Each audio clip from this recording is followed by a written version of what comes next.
Okay, I want to give you a quick tutorial on how to use the app. I have a mobile phone, belongs to D, and this is the dispatch center. Okay, so here's the dispatch screen, and as you see, it shows our area, and I can of course zoom in on a particular area. All these maps, if you zoom in on them, they come right down to the street and they'll show you the houses, and you can click on one and it'll put a tag on one, and this would be number 82 Sycamore Drive. So if I clicked on that, it would show you when I send out the incident where the location is. However, what I do is I put the directions in the description as well, just in case this map is difficult to read. So now I went to the new incident screen. I'm preparing to log a test incident. Once again, I have all my volunteers are over here. I only have me and D turned on now for this demonstration, but if you see all our responders, you could see I have them all turned off, and they can turn themselves on once I turn them off. So I can turn you back on if you log out, or I can log you off if you're in another area and I don't need to alert you. You know, that's what I would use that for. If this is a call for something in Montauk, I may not alert people that are signed up in Sag Harbor, you know. So that's why I can adjust this. All right, so I'm going to make a new incident, and we're going to first put in here the dispatcher name, and I put in Hampton Wildlife. Eventually, maybe it'll have Evelyn Alexander as well. And then in the description, I'm going to write, in this case, I'm going to write a test, just in case something goes out. But what I would do is go 26 Hunting Avenue, injured fawn,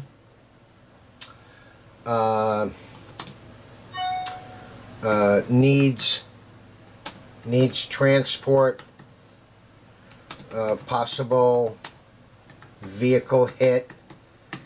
I'm putting in as much information as I can, except two pieces of information.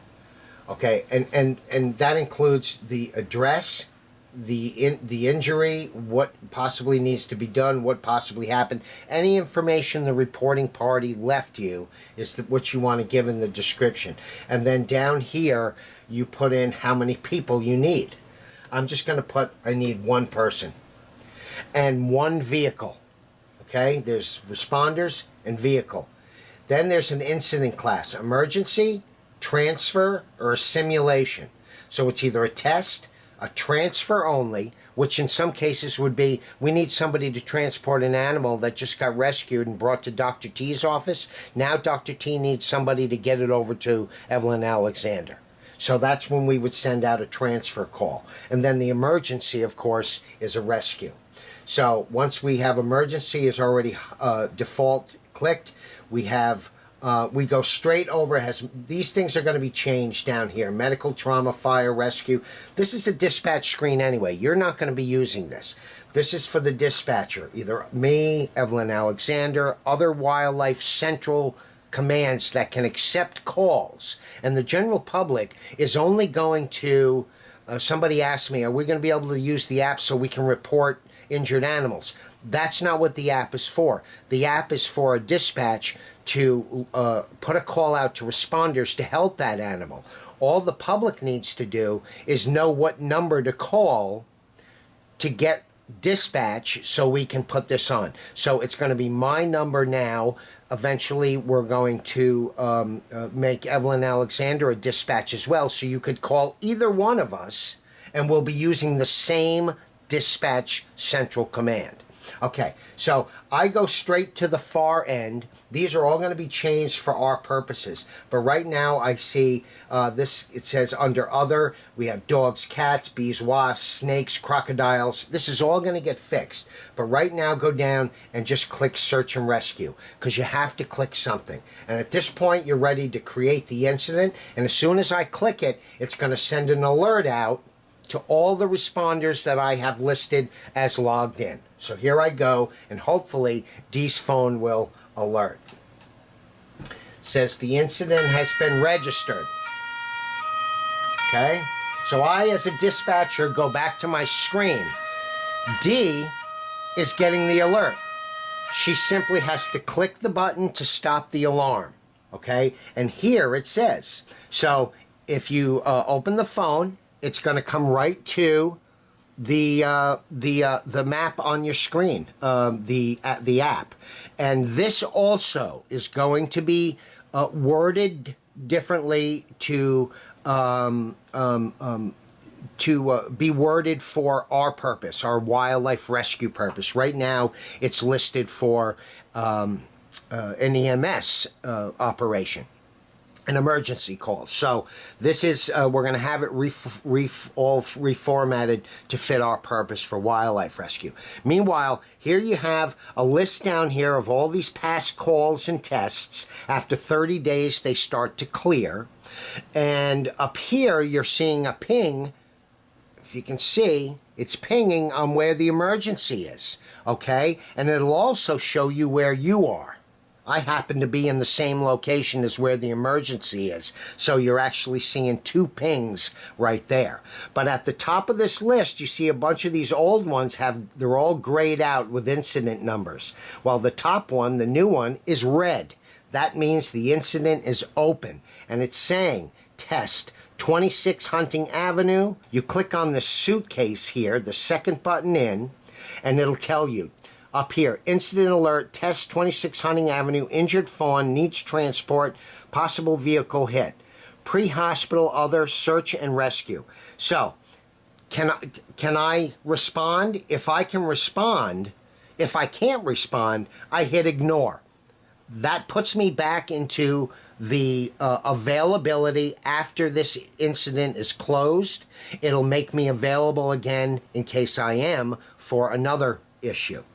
But let's say I can respond. Well, how long before I can get to this location? I can get there, since I'm here already, let's just put in 1 minute. Okay? So you're going to put your ETA in there, 1 minute, and you're going to hit confirm. Then it's going to say confirm 1 minute, accept, and it goes to the next, and it says proceed to location. 26 Hunting Avenue, injured fawn, blah, blah, blah. When I get there, I'm done with the app here until I get to the location. Once I get to the location, I turn the phone back on, and I can either cancel if it's already been taken care of. I hit cannot locate if I cannot locate the animal, and then confirm. Okay? So proceed to the location. Confirm. It asks you to confirm again. Accept. Yes.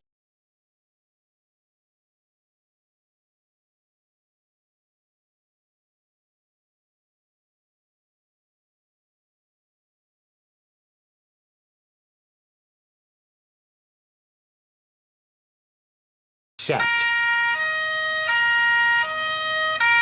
The alarm went off because it went from a minute to 0 minutes. So that alarm was saying that you're there. You're at the location, which it did. It alerted me saying I reached the location, and it automatically responded to everybody. Do I accept that I reached the location? Yes, I hit yes. Do I need additional resources now that I'm on scene? I do not. I'm going to be able to handle this myself. I leave this at 0, and I hit confirm. Additional resources to be requested, 0. Confirm again, and boom. Now, we've got the animal secure. It's in the car. What are we doing? If the animal is deceased, or if it was just a rescue and release, at that point you can hit no transport.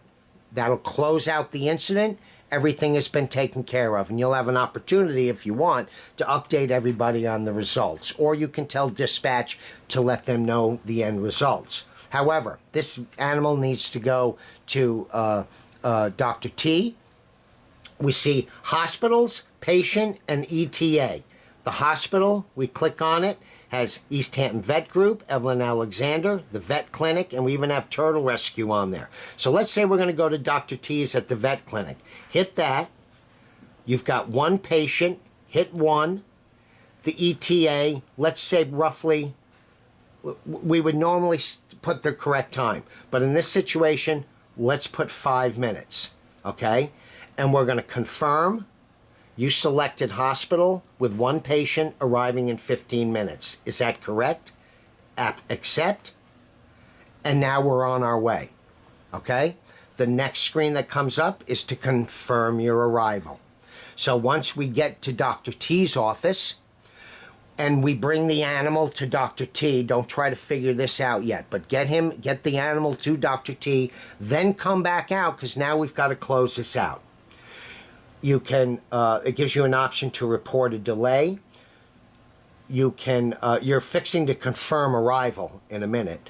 And then here's another button for needing assistance. But we're going to confirm we're here, confirm we made it here. Response complete.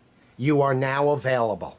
So D now has been completed, cleared, and she is now again logged on and ready and on duty for the next call if in case something comes in. She accepts this and has all the time and the whole transport, everything documented on from the minute she responded to the minute she got to the hospital.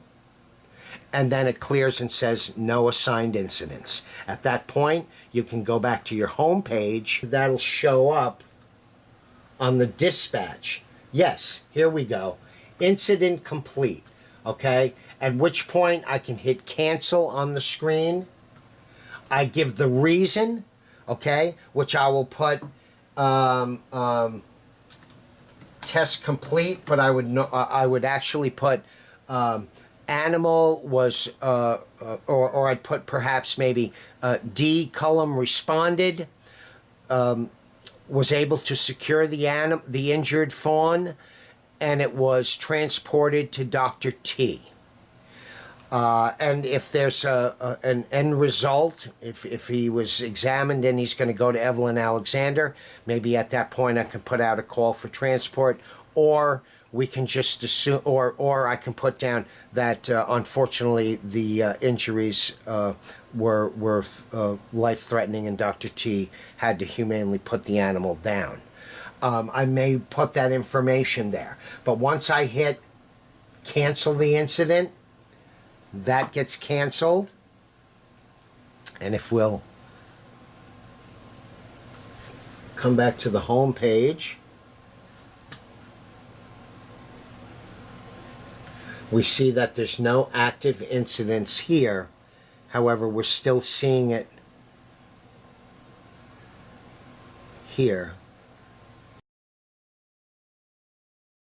So we're going to have to figure that out. But let me, and there, okay? So I restarted the app, and it's telling us now it's no longer highlighted in red, and it's complete. So if you go to completed, you'll see that it's now at the top of the completed list, and we go to active, and we see that nothing is active.